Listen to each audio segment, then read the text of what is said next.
So, what if I told you that making your bed could actually change your life? And maybe, just maybe, even change the world? Well, that's the powerful idea from a Navy SEAL who says that real, profound transformation starts with the smallest, most simple acts of discipline. Let's dive in. I know what you're thinking. That sounds way too simple, right? But when Admiral William H. McRaven said this, it really made people stop and think.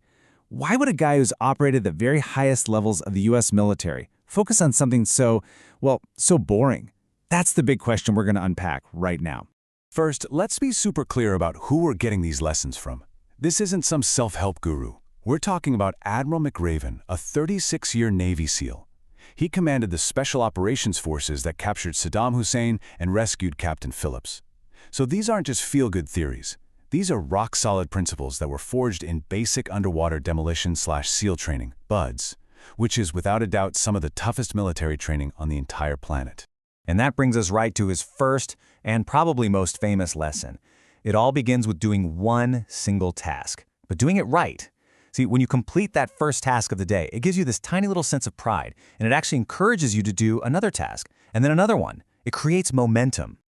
Okay, so in SEAL training, making your bed it's not just about being tidy. It is about absolute perfection.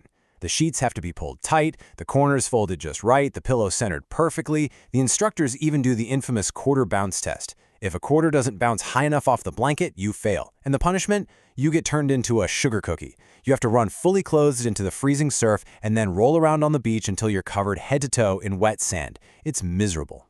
And this contrast? Man, it just says it all. Even when he was deployed in a combat zone in Iraq, McRaven made his cot every single morning. He later pointed out that when U.S. forces captured Saddam Hussein, the dictator never, not once, made his bed. The covers were always just a mess at his feet. It goes to show that this little bit of daily discipline, it really reflects a much bigger picture about your mindset.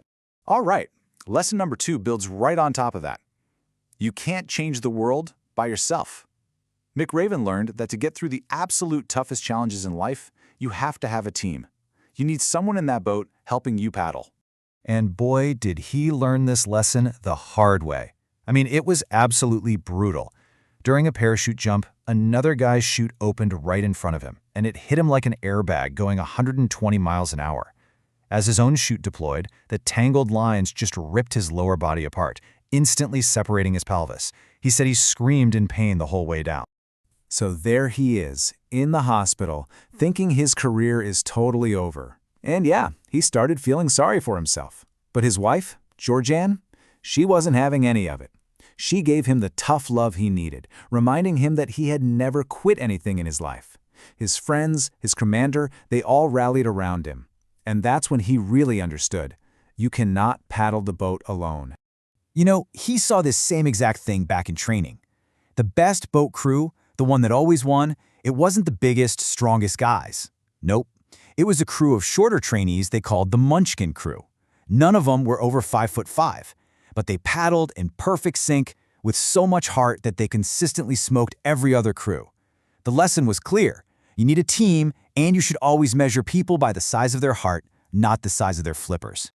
Okay, so even with the best team in the world, you're still going to fail. It's just inevitable. And that brings us to lesson 3, embrace the circus. McRaven's whole point here is that failure isn't just something to get through. It's actually essential for growing stronger.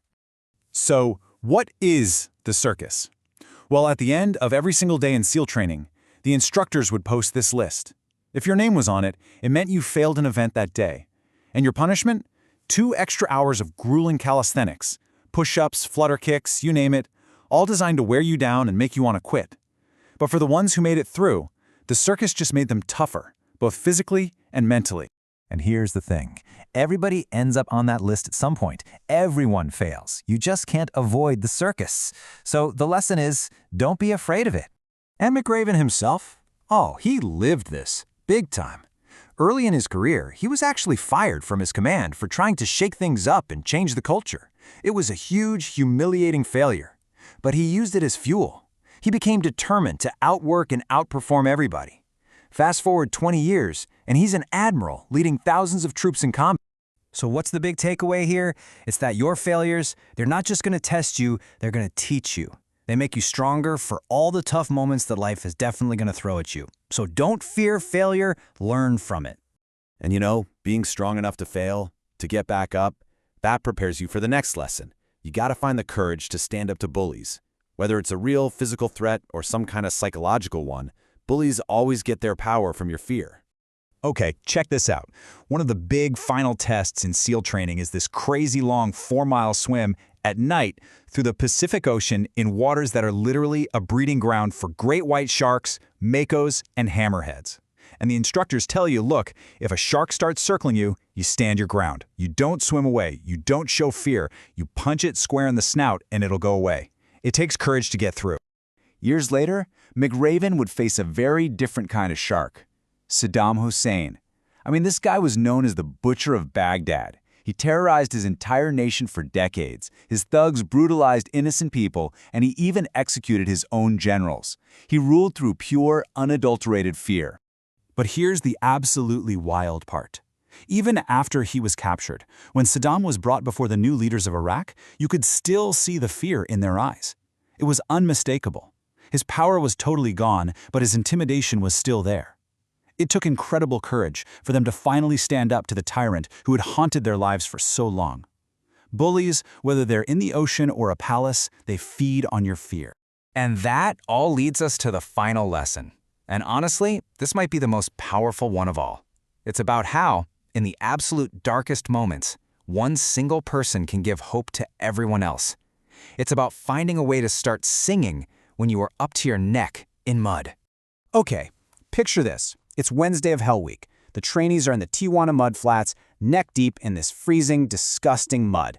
The wind is howling, the sun's been gone for hours, and the instructors are circling, taunting them, telling them how easy it would be to just give up. With 3 more days of this torture ahead, morale was hitting rock bottom. Hope was just gone. The instructors were practically smiling, just waiting for guys to quit. They knew if one quit, others would follow. One trainee was right on the edge, but then something happened. Out of nowhere, cutting through the wind, came a voice. It was tired, it was raspy, and it was terribly out of tune, but it was singing. And then another voice joins in, and then another. And before you know it, the whole class is singing. The instructors are screaming at them to shut up, but the singing just gets louder. That one little act of defiance spread hope through the group like a wildfire. Their will to keep going became totally unbreakable. They had learned the incredible power of one person to inspire everyone else. And that's the real lesson, isn't it? Hope is maybe the most powerful force in the entire universe. It can push people through the most awful, unbearable circumstances. And sometimes, all it takes is one person brave enough to start singing when they're up to their neck in mud. So, when you boil it all down, the lessons are pretty simple, but man, are they profound. Start your day with a task completed. Find someone to help you paddle. Know that failure is going to make you stronger. Have the courage to stand up to bullies and be the one who gives others hope. If you can do these things, you really can change your life for the better, and maybe, just maybe, you can change the world. So I'll leave you with this. What's the one small task you're going to accomplish today?